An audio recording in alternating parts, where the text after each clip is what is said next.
बिस्मिल्लाहिर्रहमानिर्रहीम। मैं आज लाहौर जा रहा था तो सुखेकी के पास मुझे एक बहुत ज़बरदस्त चीज़ नज़र आई। मैंने सोचा उसके ऊपर आप लोगों के लिए एक अच्छी सी वीडियो बना लूँ। ये मेरे पीछे जो आप एरिया ग्रीनरी देख रहे हैं, ये आज से तकरीबन 4-5 साल पहले तक कोई इतनी अच्छी ज़मीन नहीं मानी जाती थी। बिल्कुल मैं जाता रहता था लाहौर तो सुनसान पड़ी होती थी। ये किसी कंपनी ने लिया और यहाँ पे उन्होंने बूम सिस्टम लगाया। बूम सिस्टम होता है कि जिसके अंदर आप स्प्रिंकलर लगाते हैं उसके ऊपर, और वो खेत के अंदर एक बहुत बड़ा सर्कल सा होता है और घूमता है, और जिसके ज़रिए से पानी लगता है। अब मैं इसके अंदर तो नहीं जा सकता क्योंकि यहाँ पे फेंसेस लगी हुई हैं, लेकिन मैं नहीं जा सकता तो मेरा ड्रोन तो ज़रूर जा सकता है। ड्रोन के ज़रिए से मैं इसकी सारी शॉट्स बनाऊँगा और आपको डिटेल से दिखाऊँगा कि ये सिस्टम कैसा है। लेकिन थोड़ा सा आप लोगों के जहन के अंदर आइडिया आ जाएगा कि ये किस तरह से पानी लगाते हैं, इसका क्या फ़ायदे होते हैं।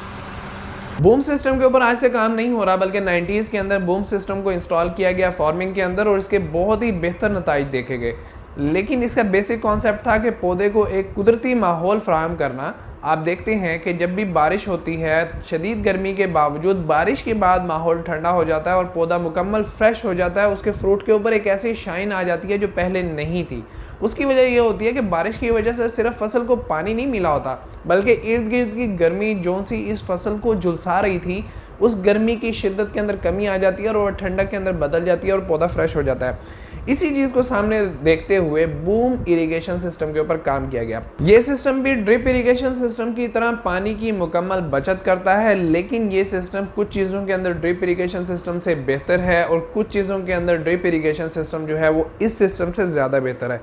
इस सिस्टम को सिर्फ खुली फसलों के ऊपर नहीं लगाया जाता कि आपने खुले खेत लगाए हुए हैं और आप ऊपर से उनको बारिश बरसा रहे हैं, बल्कि क्लाइमेट कंट्रोल्ड जो से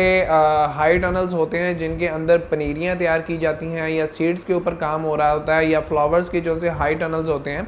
उनके अंदर इससे बहुत ज़्यादा फ़ायदा उठाया जाता है क्योंकि वहाँ पे क्लाइमेट कंट्रोल होता है। और उसके बाद एक तो ये क्लाइमेट को कंट्रोल करने के अंदर, इर्द गिर्द के माहौल को ठंडा करने के अंदर काम आता है। दूसरा इसका बहुत बड़ा फ़ायदा ये होता है कि इसके अंदर स्प्रे भी यूज़ किया जाता है, इसी के ज़रिए से खाद भी दी जाती है। फोलियर स्प्रे के लिए आपको अलग से मजदूर नहीं लगाने पड़ते, आपको अलग से स्प्रे नहीं करवाना पड़ता।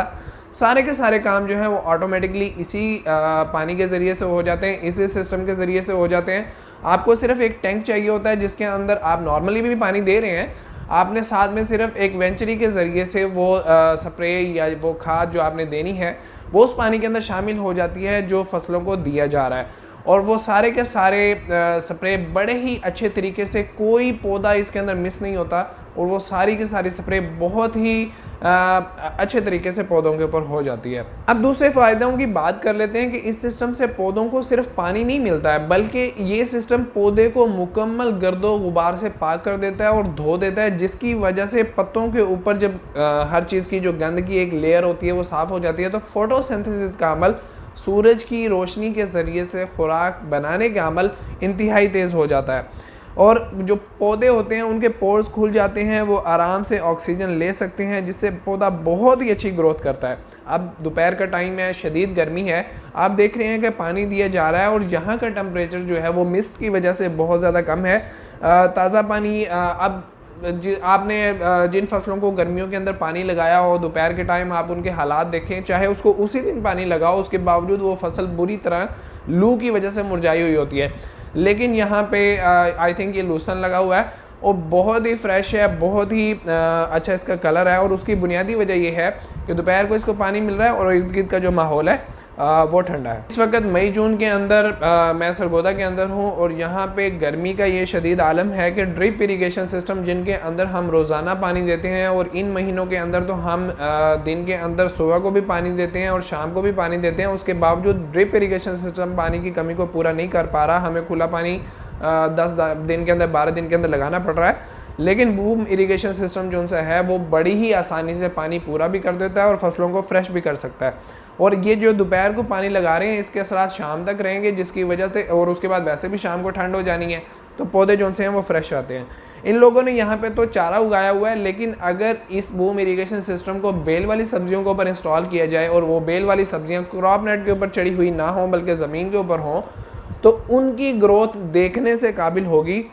क्योंकि बेल वाली सब्जियों के अंदर ये खासियत होती है कि वो अपनी मेन रूट से तो पानी और खुराक ले ही रही होती हैं, लेकिन उनके आगे जो स्प्रिंग्स होते हैं उनके अंदर अल्लाह ताला ने एक खासियत रखी है कि वो ज़मीन के अंदर जहाँ पे भी उनको पानी मिलता है वहाँ पे एक नए सिरे से जड़ मार देते हैं, और वो जड़ जो सी है वो अगली स्टेप को बहुत ही अच्छी खुराक देती है, जिसकी वजह से उस पौधे की ग्रोथ भी बहुत अच्छी हो जाती है और उसका फ्रूट भी बहुत अच्छा हो जाता है। और जैसा कि मैंने पहले बताया कि इस सिस्टम से सिर्फ पानी नहीं दिया जाता, बल्कि इस सिस्टम से स्प्रे भी बहुत ही आसानी से की जाती है, बहुत ही एफिशिएंट तरीके से की जाती है, और इतनी ज़बरदस्त होती है कि कोई भी पौधा मिस नहीं होता, जिसकी वजह से पौधों के अंदर बीमारी का अटैक कम होता है। इस सिस्टम के अंदर ये खासियत है कि वैसे ही क्योंकि बारिश बरसती है और वो पत्तों के ऊपर जो बीमारियों के असरात होते हैं वो वैसे ही धुल जाते हैं,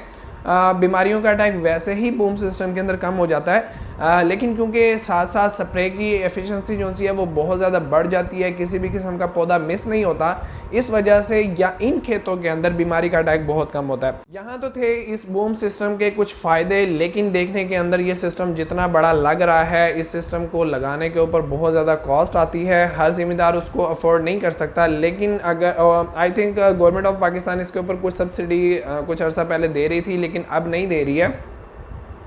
इस सिस्टम के बहुत ज़्यादा फ़ायदे हैं, लेकिन बहुत ज़्यादा कॉस्टली भी हो जाता है।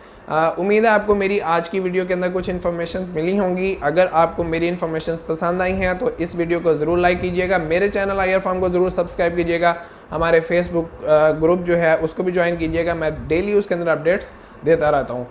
मज़हर अली को इजाज़त दीजिए, अल्लाह हाफिज़।